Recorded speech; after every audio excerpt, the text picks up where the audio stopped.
साथियों, आज 13 मई है।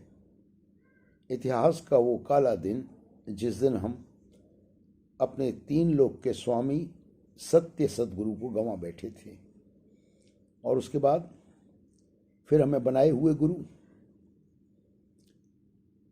कल्पित गुरु, निर्धारण किए हुए गुरु हमारे सरों पर बैठा दिए गए और हम कि हमारे विश्वास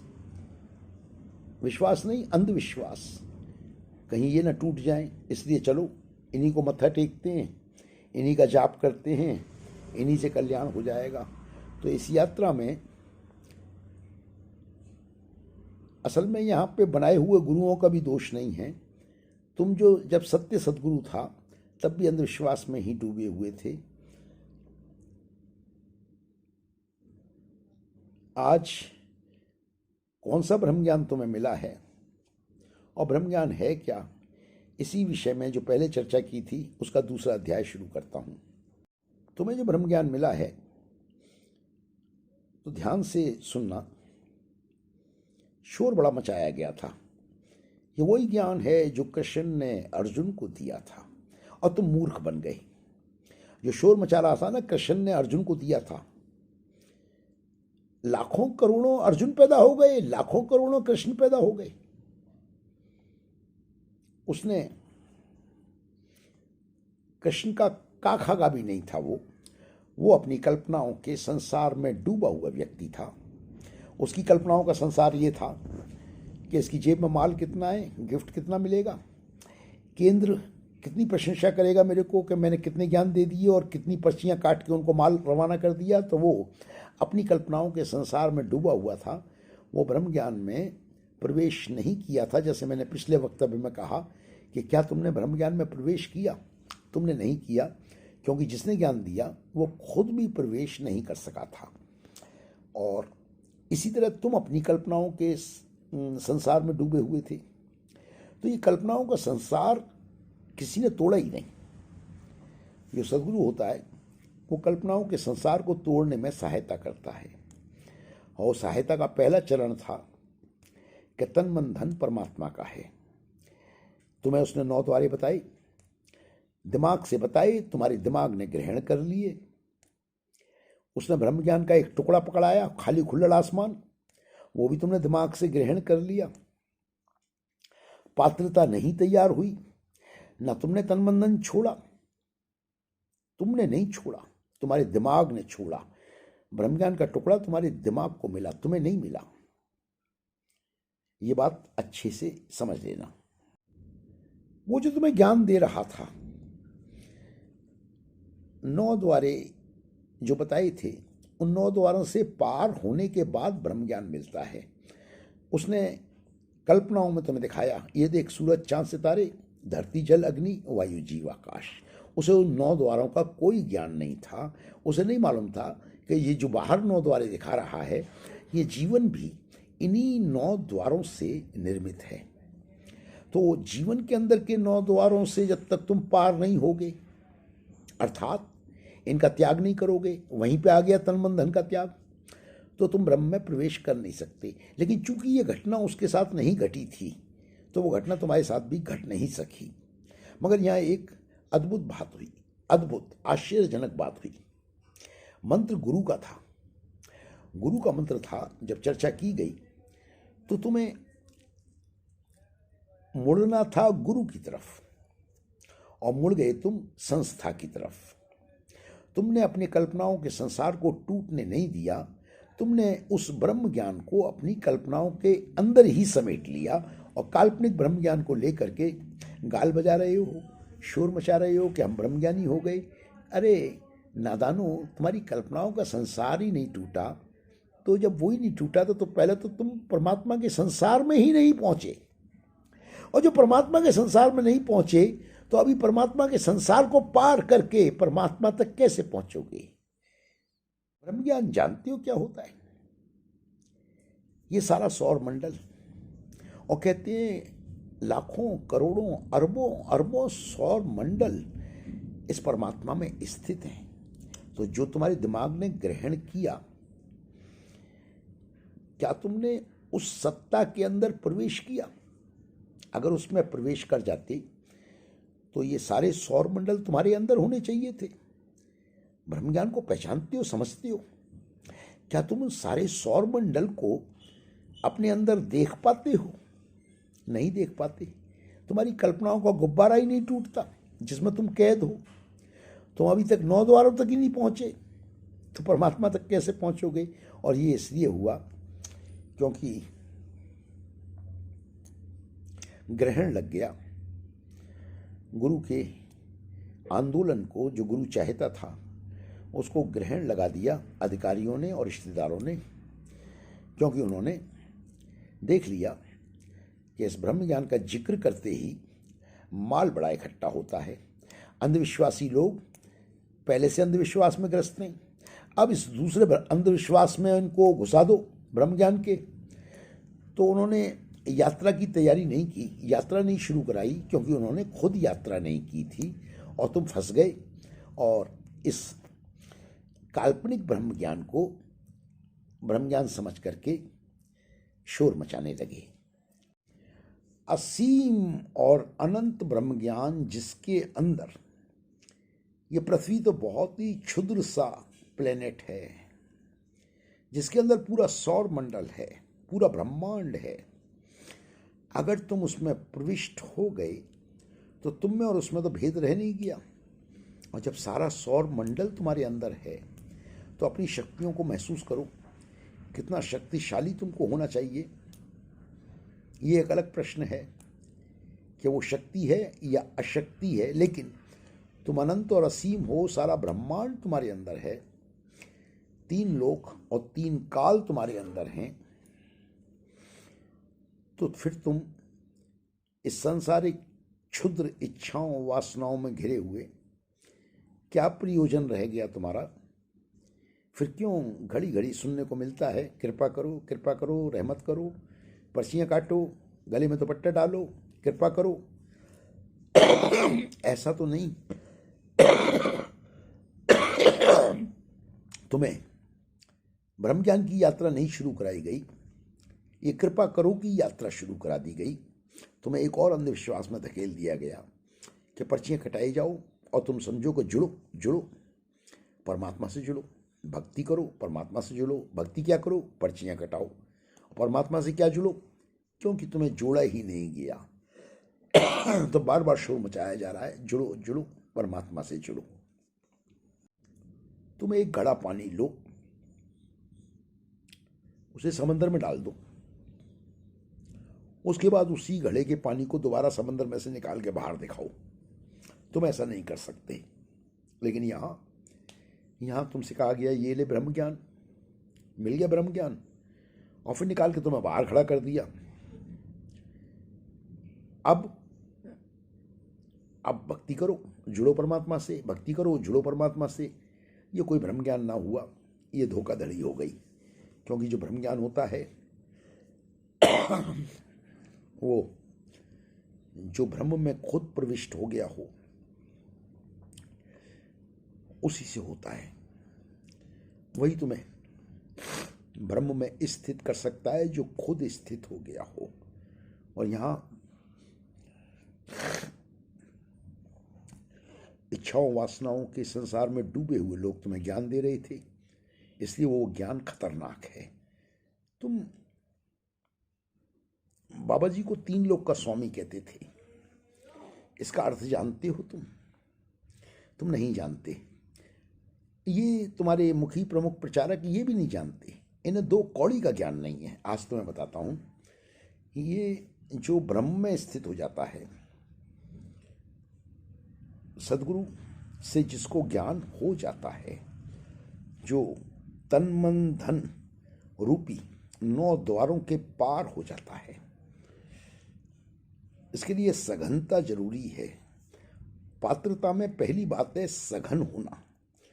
तुम्हारी सघन प्रयास, सघन चेतना, तब तुम पहले तो अपनी कल्पनाओं के संसार को तोड़ोगे, तब परमात्मा का संसार सामने आएगा। तो इन 9 द्वारों को तुम समझोगे जो परमात्मा के बनाए 9 द्वारे तुम्हारी कल्पनाओं के संसार में भी वही 9 द्वारे काम कर रहे हैं। तो जब इन्हें तोड़ोगे परमात्मा के संसार में प्रवेश करोगे और फिर परमात्मा के संसार की नश्वरता को देखोगे।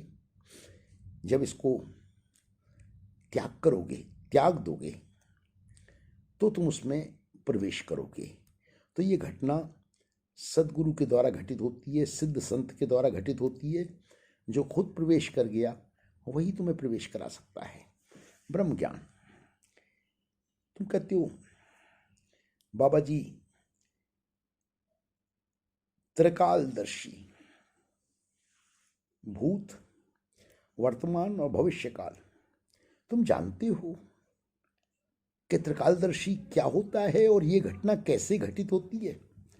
जो ब्रह्मज्ञानी है वो अंततः त्रिकालदर्शी हो ही जाता है। क्या तुम हो गए हो त्रिकालदर्शी? समझ लेना। अगर नहीं हुए हो तो ब्रह्मज्ञान को कहीं दूर से किनारे से देख रहे हो, उसमें तुमने प्रवेश नहीं किया।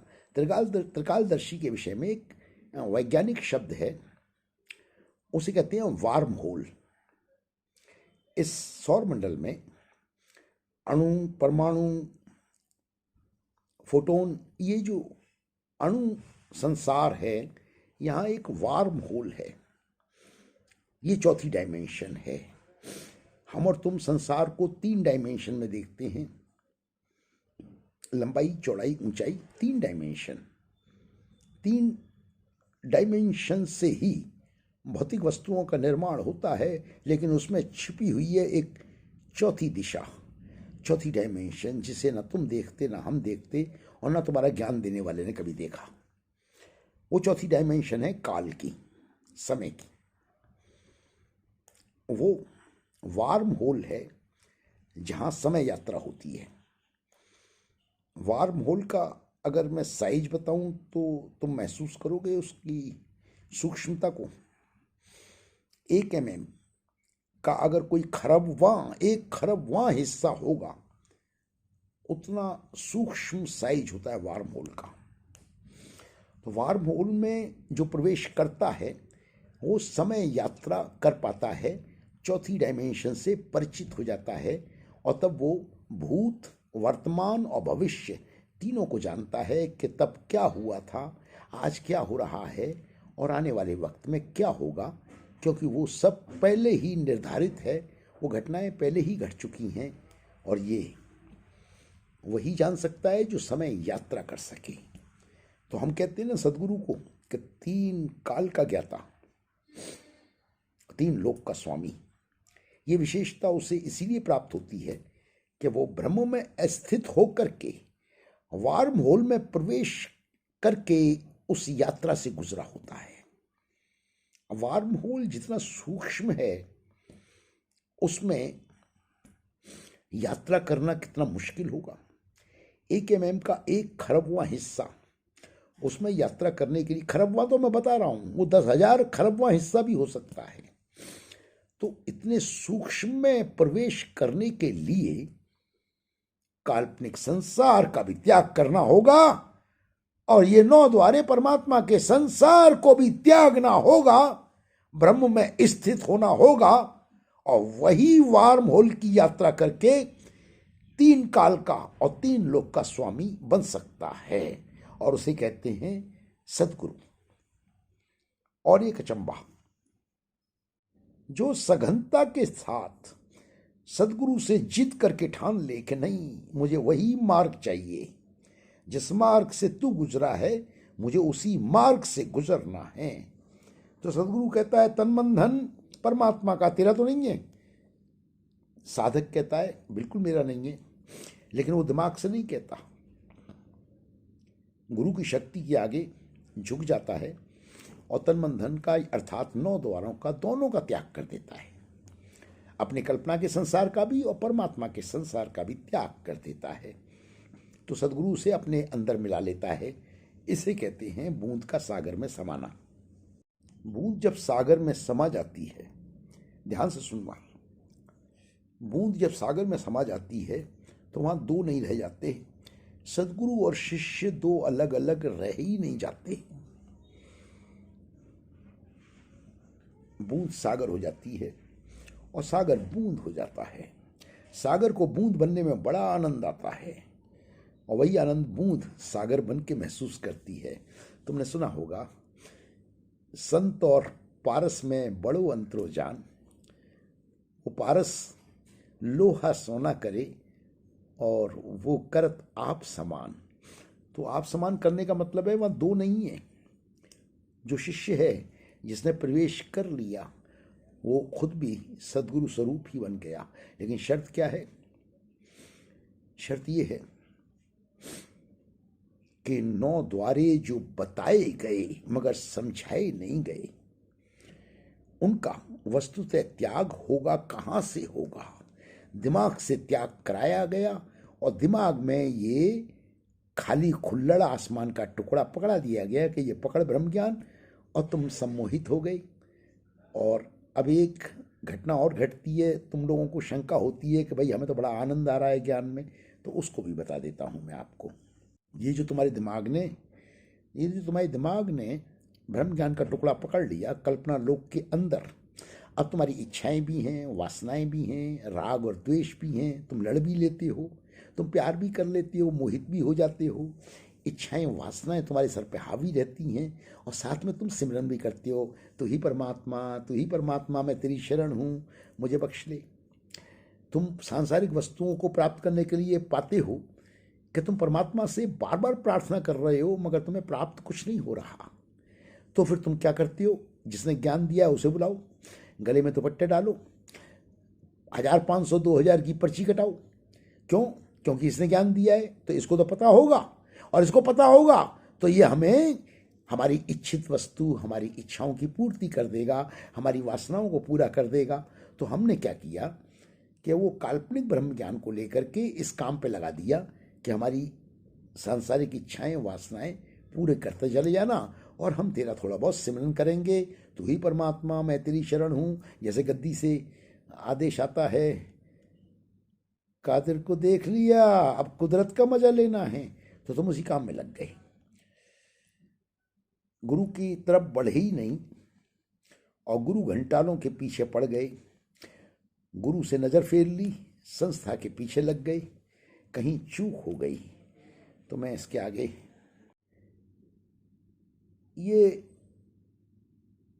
3 काल की यात्रा के लिए जो वार्म होल बहुत सूक्ष्म होता है, उसके लिए उससे ज़्यादा सूक्ष्म होना पड़ता है, और वो तुम हो।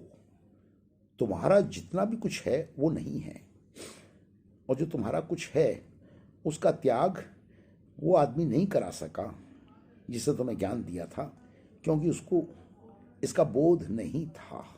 तुम्हें वो उस तल पे छू नहीं सका कि वहाँ से तुम अपने अंदर के कल्पना के संसार को तोड़ के और इन 9 द्वारों के संसार के पार हो जाते, तो तुम वहाँ पहुँच जाते। तो घटना घटी नहीं, मगर ये गुरु मंत्र था। यात्रा की शुरुआत हो सकती थी। तो मैं सागर के किनारे पहुँचा तो दिया था, अब सागर में गोता तो तुमने लगाना था। तो ये बाबा जी ये काम नहीं कर सकते थे कि तुम्हारे दिलों में ज़बरदस्ती ब्रह्म ज्ञान बैठा देते। वो जो यात्रा है वो तुम ही को करनी है। वो मार्ग ही ऐसा है कि जब तुम उस वचन को पकड़ लोगे और सघनता के साथ, जब तुम्हारी चेतना बिल्कुल सघन हो जाएगी। अर्जुन बड़ा हल्ला मचाया इन्होंने, कृष्ण ने ज्ञान दिया, अर्जुन ने ज्ञान लिया, आओ भक्तों तुम्हें भी हमें ज्ञान दे दें। ये मूर्ख आदमी, ये लुच्चे और लफंगे, इन्होंने तुम्हें बताया कि अर्जुन की पात्रता क्या थी। अर्जुन महायोद्धा था, तुमने सुना होगा। उसकी एकाग्रता के बारे में जाना है तुमने। अर्जुन के सामने चिड़िया की आंख, सुनी है वो कथा।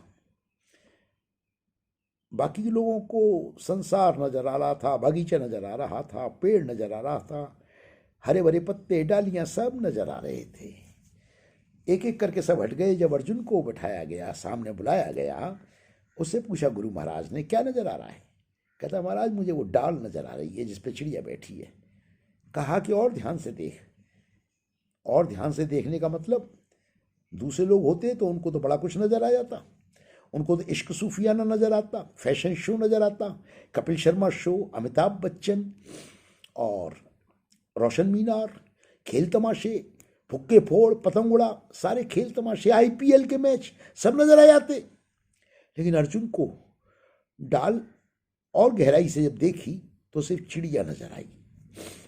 गुरु महाराज ने कहा और ध्यान से देख, तो वो चिड़िया भी गुम हो गई, उसे सिर्फ आंख नजर आई। वो था अर्जुन। और एक हो तुम आज के अर्जुन। तुम्हें ब्रह्म ज्ञान के अंदर जो सघनता चाहिए वो सघनता तुम्हारी कैसी है? आओ आईपीएल के मैच देखें, कितना मजा आ रहा है। और हमारा स्टेज से जो आदेश आया है, कादिर को देख लिया, कुदरत का मजा लो, तो दोनों काम साथ कर रहे हैं। जैसे मैंने पिछले वक्तव्य में कहा था, एक कंधे पे परमात्मा की, ईश्वर की, ज्ञान की मटकी और एक कंधे पे अपनी इच्छाओं वासनाओं की मटकी। मगर मुंह बंद रखना। इच्छाओं और वासनाओं की मटकी में तो झांक के कभी कभी देख भी लेते हैं, मजा आता है। परमात्मा की मटकी में तो दूर से ही देखना, मुंह बंद करके, तू ही परमात्मा, मैं तेरी शरण हूं, मुझे बख्श ले, मुझे मत छूना। क्योंकि उसका मुंह खुल गया तो तुम्हारी इच्छाओं वासनाओं की गठरी का नाश हो जाएगा, जल के खाक हो जाएगी। तो वो घटना घटी ही नहीं, ऐसा ब्रह्म ज्ञान लेके तुम घूम रहे हो। एक सूत्र बता दूं, ब्रह्म में स्थित जिसने ब्रह्म की यात्रा शुरू भी कर दी, मैं पहुंचने की बात नहीं कर रहा, जिसने सघनता के साथ यात्रा शुरू कर दी और जिसको चिड़िया की आंख दिखाई देने लगी, तो निशाना जरूर लगेगा, वो पहुंचेगा। लेकिन ऐसा व्यक्ति भिखारियों की तरह बोलता नजर नहीं आएगा, कृपा करो जी महापुरुषों, कृपा करो महाराज, आओ जी, रहमत करो जी, चरण डालो जी, और ये नमस्कार लो 5,000 रुपये की, और कृपा करो कि हमारी इच्छाएं पूरी हो जाएं, ये हमारा काम नहीं हुआ, ये पूरा हो जाए। ब्रह्म ज्ञानी भिखारी नहीं होता। यह कसौटी है तुम्हारे ब्रह्म ज्ञान की, तुमने ब्रह्म ज्ञान को छुआ भी नहीं है। ब्रह्म ज्ञानी दाता होता है, मंगता होता ही नहीं। तुम्हें अंधविश्वास में धकेला गया है, क्योंकि तुम्हारी कृपा करो वाले जो तुम्हें मंत्र रटाए गए हैं, इससे इनके घर में माल बड़ा इकट्ठा होता है, और तुम ये देख रहे हो इस इकट्ठे हुए माल ने हमारे गुरु को हमसे जुदा कर दिया। ये जो तुम दान बहुत ज्यादा कर रहे हो ना, बहुत ज्यादा पर्चियां कटा रहे हो, ये तुम्हारा धन ये खा गया हमारे गुरु को, गुरु लोप हो गया। आज 13 मई, इतिहास का काला दिन।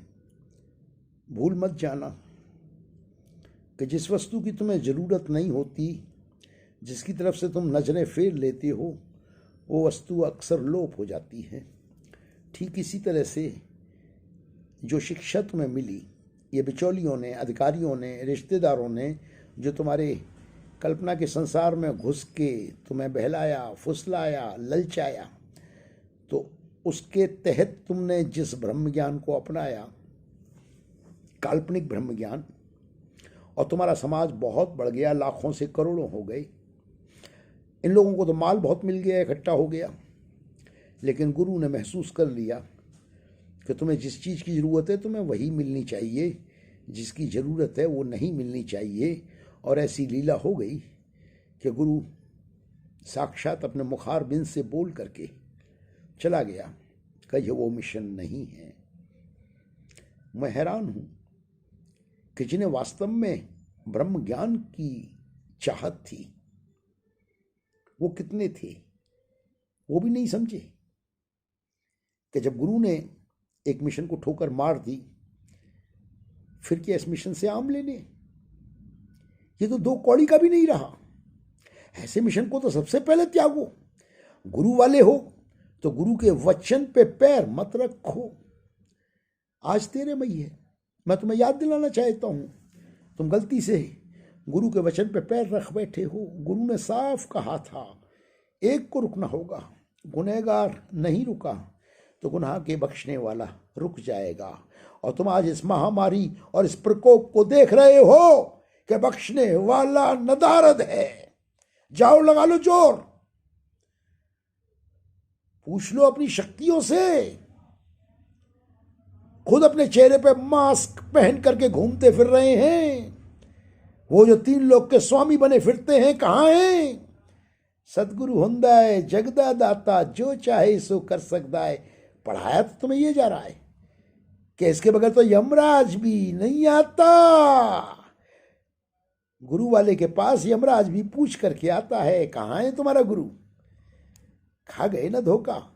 5 साल से समझा रहा हूं, अभी भी समझ में नहीं आया।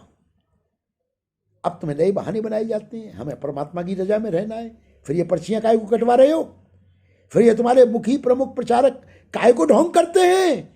सेवा कर, पर्चियां कटवा, तो तेरे ये सारे कार्य संपन्न हो जाएंगे। काहे को पढ़ाया जाता है तुम्हें झूठ? सच बोलो ना। बोलो, ये पर्चियां तो हम अपने हवस के लिए काट रहे हैं। रहना तुम्हें परमात्मा की रजा में है। कितना मूर्ख बनाया जा रहा है। ये यात्रा तुम्हारी शुरू ही नहीं हुई। और मैं वही कहना चाहता हूं, ब्रह्म में स्थित व्यक्ति, अब गुरु लोप है और तुम जो गलती कर रहे हो, गुरु के वचनों पे पैर रख करके संस्था के पीछे नाच रहे हो। जैसा मैंने पीछे कहा था कि गुरु संस्था दो खड़े काके पीछे जाऊं, और तुम झूम रहे हो, नाच रहे हो संस्था के पीछे। कहाँ हो तुम गुरु के भगत? कहाँ हो तुम गुरु वाले? कहाँ हो तुम गुरु के दीवाने? होते तो ठोकर मार देते इस संस्था को कि हमारे गुरु ने कहा है ये मिशन वो मिशन नहीं रहा, तो तुम्हें गुरु मिल जाता। शरीर छोड़ के भी गुरु मिल जाता। गुरु आज भी है, शक्तियां हैं, शक्तियां लोप नहीं होती। शक्तियां सदियों सदियों तक कायम रहती हैं। ये तो एक लीला थी। वो शरीर छोड़ गया और वो देख रहा है कि किसको गुरु की जरूरत है। जिसको गुरु की जरूरत है वो आज भी अपने हरदेव की छवि को आंखों में बसा लेगा, मुंह फेर लेगा संस्था से, बनावटी गुरुओं से मुंह फेर लेगा। ये बनाए हुए गुरु हैं, ये घोषित किए हुए गुरु हैं। ये प्रकट कोई नहीं हुआ, ये एक नाटक खेला गया। वो नाटक के पीछे तुम लग गए, संस्था के पीछे लग गए, क्योंकि तुम्हें आदत है। तुम कल्पनाओं के संसार में जिए हो, उससे बाहर निकलना ही नहीं चाहते। तो तुम्हें काल्पनिक गुरु बड़े अच्छे लगेंगे, काल्पनिक ज्ञान भी बड़ा अच्छा लगेगा। तो मेरे साथियों, बहुत थोड़े होते हैं जिन्हें गुरु की जरूरत है, ज्ञान की जरूरत है। और मैं लाखों करोड़ों के लिए नहीं बोल रहा हूं। तो ये जो लाखों करोड़ों हैं, ये सब इस मार्ग के राही नहीं हैं, अपनी इच्छाओं वासनाओं से जुड़े हैं। संस्था को मिल गए, उन्होंने इकट्ठे कर लिए अपना धंधा चालू रखने के लिए। उनको अपने दौलत इकट्ठी करने के लिए भीड़ चाहिए और वो लुट रहे हैं, लुटते रहेंगे। और जब जान जाएंगे कि उनको लूटा जा रहा है तो उन्हें अपने आप ही निपट लेंगे इस संस्था से। ये तो कर्म और कर्मों का फल आता ही है। मैं जो आज प्रार्थना कर रहा हूँ उन गिने चुने लोगों से जो ब्रह्म ज्ञान के रास्ते पे चलना चाहते थे, उनकी चेतना पे जो धूल पड़ गई है उसको झाड़ रहा हूँ। उनकी आग पे, ज्वाला पे जो राख इकट्ठी हो गई है उसे झाड़ रहा हूँ कि उनकी आग फिर प्रज्वलित हो सके। तो उनके लिए एक ही उपाय है, अपने गुरु से मुंह मत फेरो। गुरु के वचन को याद रखो, उसने ठोकर मार दी थी इस संस्था को। ये कह करके एक वचन ही काफ़ी है कि राजमाता जी ये मिशन वो मिशन नहीं रहा। क्या इसको बार बार दोहराने की ज़रूरत है? जो गुरु वाले होते हैं वो गुरु के वचन की उल्लंघना नहीं करते, गुरु के वचन की रमज को समझते हैं। गुरु कह रहा है ये मिशन वो मिशन नहीं रहा, अपने वाले मिशन का वरदान देती जाओ। और हम उस मिशन के पीछे, बनाए हुए गुरुओं के पीछे लग गए। इश्क सूफियाना, IPL मैच, खेल तमाशे, नंगे फैशन शो और रोशन मीनार, दुनिया भर के खेल तमाशों में हमने अपनी सघनता को बिखेर दिया। सघनता टूट गई हमारी। और आज जब गुरु शरीर करके लोप है, आज फिर याद दिला दूं, 13 मई है। मेरे सदगुरु बाबा हरदेव सिंह इसी दिन शरीर करके लोप हुए थे। तो आज उस शक्ति से जुड़ने की जरूरत है। ये भूल मत करना कि अगर शरीर नहीं रहता तो शक्तियां विदा नहीं हो जाती, वो अनादिकाल से हैं। और हमारे सामने इम्तिहान आ गया है कि क्या हम अभी भी अपने गुरु से जुड़े हुए हैं, अपने हरदेव से जुड़े हुए हैं या नहीं। अभी ज़्यादा सघनता की ज़रूरत है। ये जो ज्ञान मिला था हरदेव से, ये बेकार ना जाएगा। जुड़ना हरदेव से पड़ेगा। और अब वो शरीर नहीं है, वो शक्ति के रूप में हमारे साथ है। वो उपाय कर देगा, वो हमारी यात्रा को आसान कर देगा, मगर सघनता के साथ अपने हरदेव से जुड़ना है। उसकी यादों को दिल में बसाओ। और हाँ, यदि तुम जुड़ सके और कुछ चेतनावान लोग सघनता से इस मार्ग पे आगे बढ़ करके ब्रह्म में स्थित हुए, तो वो गुरु रूप से कम ना होंगे। अब हरदेव बहुतों को हरदेव बना सकता है, उसमें उतर सकता है, सब में उतर सकता है। जो आगे बढ़ेगा, जो वो हरदेव को पाएगा, और वो हरदेव का ही रूप हो जाएगा। और तब इन लाखों करोड़ों का उद्धार भी कर सकेगा और मानवता का भी। अभी तो ये कुछ लाख हैं, 1-8 करोड़ चिल्लाते हैं, शोर मचाते हैं, झूठ भी बोलते हैं, लेकिन अभी 800 करोड़ लोग हैं। हरदेव सारी मानवता के लिए आया था। वो एक संस्था का व्यक्ति नहीं था, परिवार का व्यक्ति नहीं था। इन लोगों ने उसको जबरन परिवार का और संस्था का व्यक्ति बनाने की कोशिश की, और वो छोड़ गया, कह करके छोड़ गया कि ये संस्था, ये मिशन, अब वो मिशन नहीं रहा। तो इसको समझो, गुरु से प्यार करने वालों, अपने गुरु से नजर ना फेरो, उसकी मूर्त को आंखों में बसाओ, फोटो उसकी सामने रखो, सघनता से उसे पुकारो, वो तुम्हें शामिल हो जाएगा। तो आज के दिन इतना ही। बोल सद्गुरु बाबा हरदेव सिंह महाराज की जय।